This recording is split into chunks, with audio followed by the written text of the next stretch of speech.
Speaking of corruption in our government, we've got this new report here, right here from the Daily Wire, about how the CIA may have had a relationship with the man who killed Kennedy. We're still debating the man who killed Kennedy all these years later. And what's so interesting about it is how the sides have sort of flipped in people's theories. Lee Harvey Oswald, he's the man who killed Kennedy. New report says that Oswald was tied to the CIA before the JFK assassination, right before the JFK assassination. Why is this coming out now? Jefferson Morley is a journalist and an author, and he said this during a press conference in D.C. on Tuesday.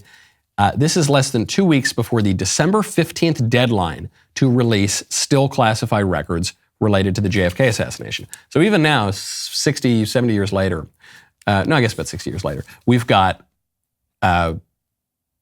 information that is still classified about the Kennedy assassination.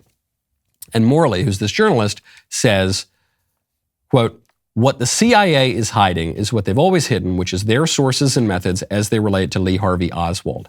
We're talking about smoking gun proof of a CIA operation involving Lee Harvey Oswald, asserting that this took place in the summer of 1963, not long before the Kennedy assassination." And Oswald later denied killing Kennedy. He said that he was just a patsy. And then, of course, we never had a trial because Lee Harvey Oswald was shot dead on national TV at the Dallas police headquarters by Jack Ruby.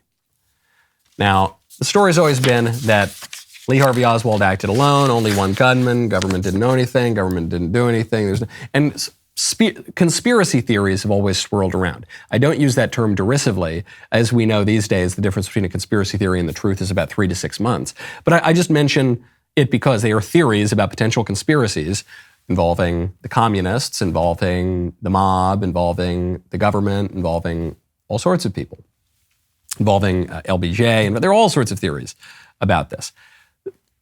The most interesting part of the story to me is that for the whole time I was growing up, the people who peddled the conspiracy theories about the Kennedy assassination, that is, the people who did not believe the official government story, were on the left. It was always the leftists. It was always Oliver Stone. It was always these far left wingers who said, no, it was the CIA, no, it was this, it was that.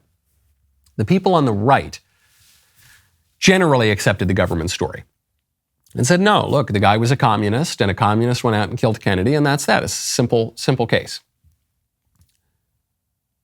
That has started to change. Today, the roles have basically flipped. Today, it is, even beyond the Kennedy assassination, it is the left that defends the CIA. It is the left that defends the FBI. It is the left that defends the deep state and the government.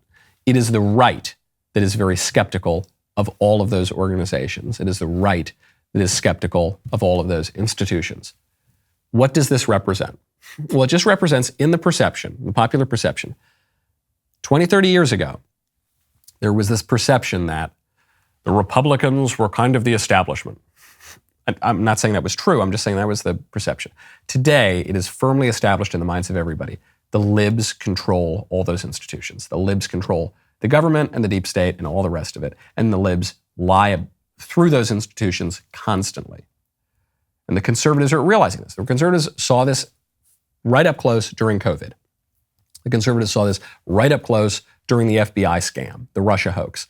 The conservatives saw this right up close during the new FBI scam, pressuring big tech to censor the Hunter Biden laptop story. The conservatives saw this up close with the FBI scandal when Obama's IRS went after conservative groups. We've just seen this so much for years. And so when people raise questions about the Kennedy assassination, especially on the right, that's not the conservatives' fault. That's not the fault of tinfoil hat fueled crazy conspiracy theories.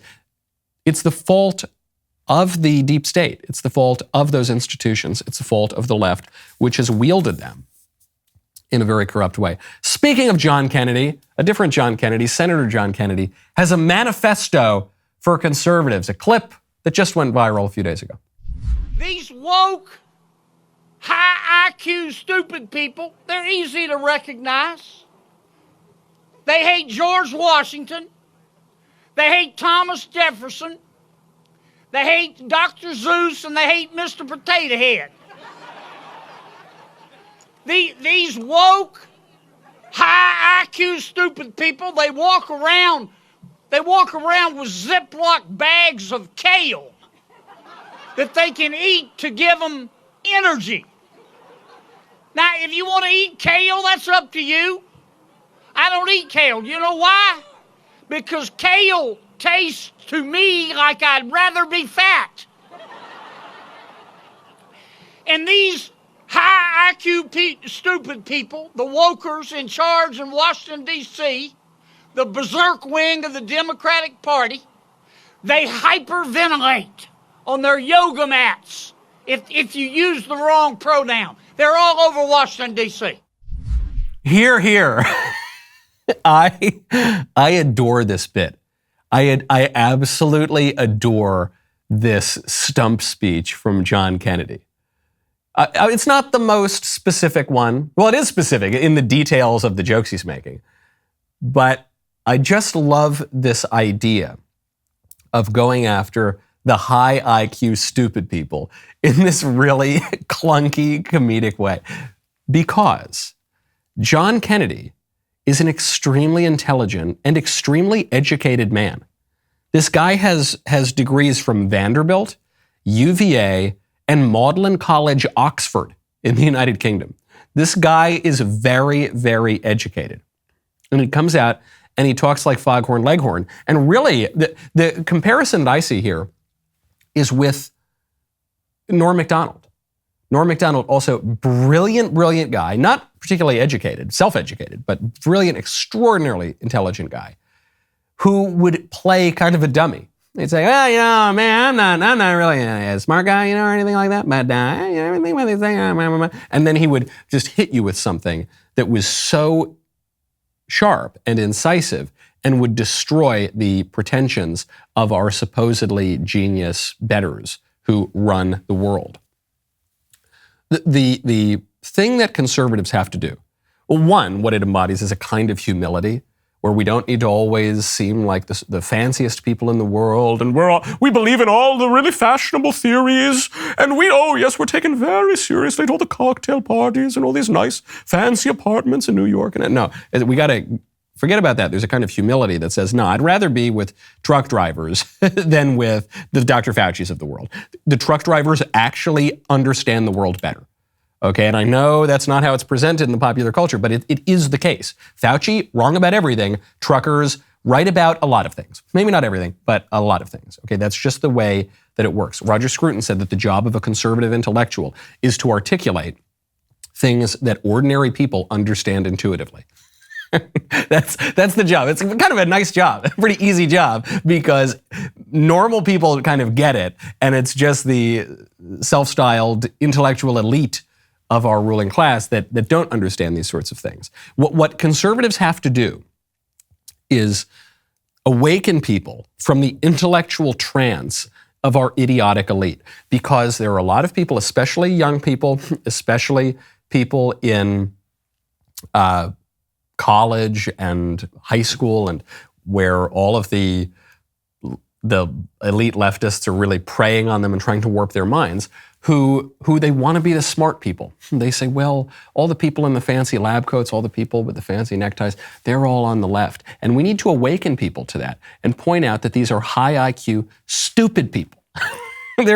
I'm sure that a lot of our elite have relatively high IQs, but they're stupid. They say things that are not true. They say things like men can become women. They say things like babies aren't people. They say things like the world's going to end in 5 years because of the sun monster. They say all sorts of stupid things. And I think the John Kennedy approach is a great way to do it.